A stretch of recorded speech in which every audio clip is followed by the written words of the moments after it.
Lormetazepami është një ilaç aksiolitik që I përket grupit të benzodiazepinave.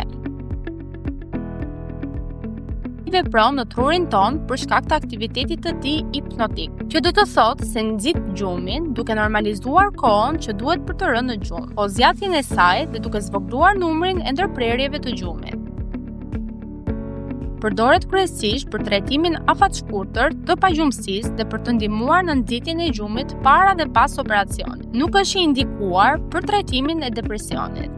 Për trajtimin afatshkurtër të pagjumësisë, doza duhet të fillojë gjithmonë me dozën më të ulët të mundshme, e cila mund të rritet gradualisht dhe nuk duhet të kalojë 8 deri në 12 javë, duke përfshirë periudhën e tërheqjes. Megjithatë, duhet I përmbajeni në mënyrë strikte dozës dhe kohëzgjatjes së trajtimit të përshkruar nga mjeku juaj. Në përgjithësi, pacientët e moshuar do të kenë nevojë për një ulje të individualizuar të dozës. Për pacientët e trajtuar për 2 ose më shumë javë, doza nuk duhet të ndërpritet kurrë pa pritur dhe trajtimi duhet të ndërpritet gradualisht. Në farmacitë e komunitetit, lormetazepami është I disponueshëm në forma të ndryshme, duke përfshirë tableta dhe tretësira orale si pika. Reaksionet më të zakonshme negative ndaj trajtimit me lormetazepam janë ato që lidhen me sistemin nervor, siç janë qetësimi dhe përgjumja. Prandaj duhet të tregohet kujdes nëse drejtoni automjete ose përdorni makineri të rrezikshme, pasi kjo zvogëlon aftësinë tonë për të reaguar. Ashtu si benzodiazepinat e tjera,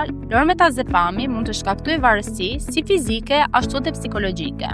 Prandaj është e rëndësishme të zvogëlohet doza dhe kohëzgjatja e trajtimit në minimumin e nevojshëm. Është e rëndësishme të mos ndërpritet trajtimi menjëherë, por të zvogëlohet gradualisht doza ditore. Kjo mund të çojë në një efekt rikthimi të njohur si sindroma e tërheqjes, cila mund të përfshijë dhimbje koke, dhimbje muskujsh, ankth, konfuzion dhe nervozizëm. Rekomandohet të shmanget konsumimi I pijeve alkolike gjatë trajtimit, pasi alkooli gjithashtu ka efekte depresive në sistemin nervor shëndror dhe reaksionet e tij negative mund të përkeqësohen. Ndër rekomandimet kryesore është thelbësore të mos përdorni lormetazepam pa recetë, të mos rritni dozën e përshkruar nga mjeku juaj, të ndiqni këshillat dhe të rreshjen e duhur dhe të jeni të vëmendshëm ndaj efektit të mundshëm të rikthimit pas përfundimit të trajtimit. Së fundmi, hidhni çdo trajtim të mbetur në pikën sikre në farmacinë tuaj.